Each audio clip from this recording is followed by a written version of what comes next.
I still think Bitcoin is going lower net over the next couple months, but short term, you can't deny that that is a bullish signal on Bitcoin. This was your top on Bitcoin. Up, down, up, higher high, okay? And then the down. Stops will be right at that double top here. It pushes just above so that those stops get taken out, and it convinces all the remaining bulls to go long, right? Or I shouldn't say bulls, any bears that were on the fence, it's going to push them to go long. Professional trader Gareth Soloway breaks down Bitcoin's highs and lows on a chart, highlighting a short-term positive outlook. The start of this year, 2023, was strong for the cryptocurrencies as the crypto world was showing signs of recovery. Bitcoin even rose an average of 0.39 in the month of July at around $31,000. As of August 31st, 2023, Bitcoin closed at $25,931, market capitalization at $504 billion, and market volume at $20 billion. On September 12, Bitcoin rebounded off 3-month lows, but again on the 4-hour time frame, things look a bit better for Bitcoin. The price has been forming a large falling wedge pattern with the lower boundary located at the $25,000 support level. The price is currently trending toward the higher trend line of the pattern, and in case a bullish breakout occurs, a rise back to the 30,000 resistance zone will be highly probable. In the chart analysis, Soloway pointed out that right now, the short-term charts are showing a positive sign for Bitcoin. The fact that Bitcoin has recently bounced back from a downward trend suggests that, in the short run, it's looking more optimistic. The RSI indicator is also showing a clear bullish divergence between the two recent price lows, adding to the probability of a bullish move in the short term. Currently, Bitcoin price is moving higher above the $26,200 resistance. Bitcoin could gain bullish momentum if there is a daily close above the $26,500 resistance. Let's direct our attention towards the few clips from video. Bitcoin flushed yesterday, piercing 25,000. We're going to take this purely from a chart and data perspective. Now, again, you guys know I've been generally bearish since we were at 31 to 32,000. I was one of the only people saying, no, it's not going to break out. This is massive resistance here. We're going to actually sell off and come back in. Well, that's exactly what we did. Now, there's a couple things I want to show in this, right? So take a look at this. Here was the Ripple news, the pop, and the reversal right back down. All right, this was your BlackRock news, which, by the way, is the low that we hit yesterday.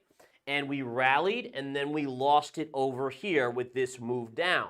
Now, over here was your Grayscale news. Up big one day, and then in 2 days, it came right back in. So what we're seeing is this pattern of Bitcoin popping, and then especially Ripple and Grayscale, the good news there, and the chart came right back in.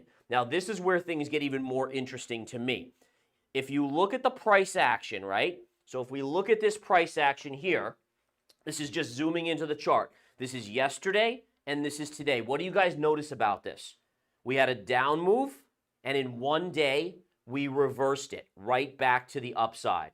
All right, so the reason why that's catching my attention is just like, and again, this is the key, is you want to be bearish when the charts tell you to be bearish. You want to be bullish when the charts tell you to be bullish. In the short term, this move down here has been reversed. This is the opposite of this. This was a bearish signal. That was a bearish signal. The Ripple move was a bearish signal, and it worked out.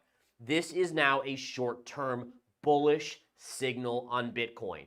Now, again, how does it get negated? Well, if we ever take out this low down here, it gets negated, right? If we close below that low. But right now, we've reversed the down move. That puts a short-term low in Bitcoin, and therefore, on a technical basis, you have to switch to a near-term bullish bias. In addition, we know that you hit a double bottom here, right? So we have a classic little pivot low right there, and that was tagged right there. We can draw a trend line right in that vicinity and gives us that double bottom. So again, this is my point, folks. I am neither a bull nor a bear in terms of being a perma-bull or perma-bear.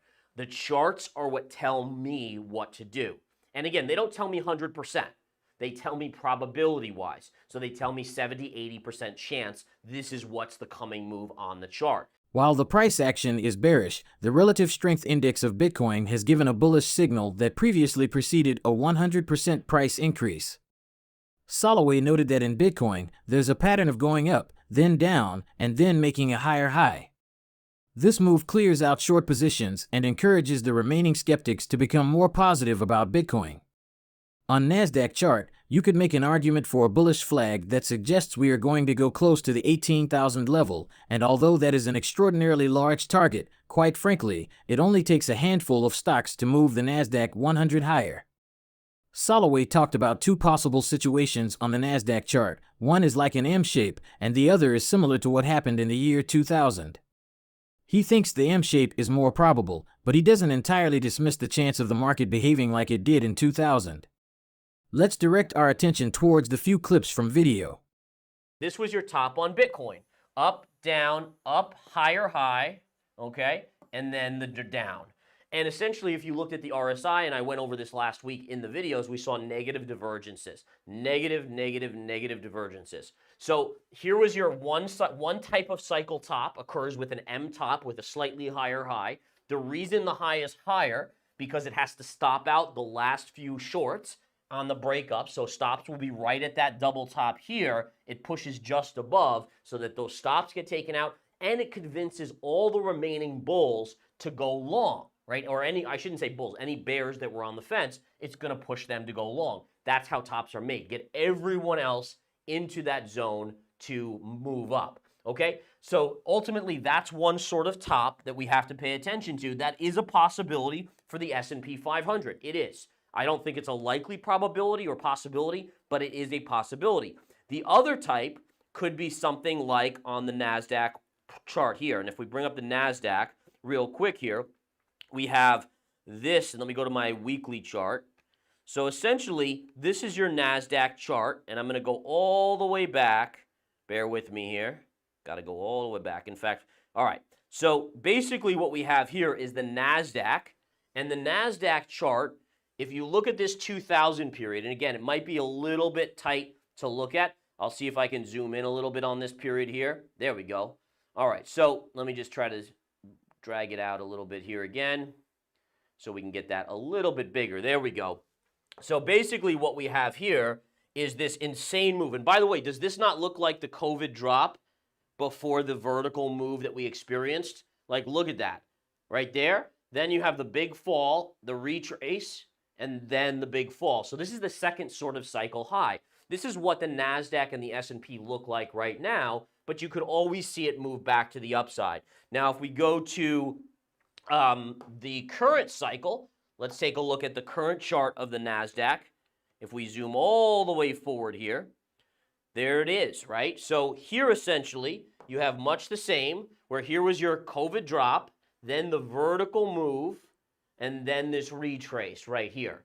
And so the question I have is, are we going to go to double top and pierce it like Bitcoin and like some other cycles, which creates an M top, or are we going to do what we did in 2000 and go like that? And so those are your two scenarios. I would rank that this scenario is probably the more likely one, but you can't discount the chance that we could pull a Bitcoin high pivot top as well. Bitcoin whales, large investors have started accumulating Bitcoin once again. According to data from on-chain aggregator Sentiment, the large Bitcoin whales are holding a range from 1,000 to 10,000 Bitcoin in their wallets, showcasing that investors have been filling up their wallets with a lot of Bitcoins, which might reflect recovery signs in the price of Bitcoin. Will Bitcoin ever rise again in the bottom months of the year? Or will it crash just like in 2022? This concludes our discussion for today. We encourage you to share your thoughts in the comment section below. If you found this video informative, please give it a thumbs up and don't forget to subscribe to our channel to stay informed on the latest news and videos. Thanks for joining us.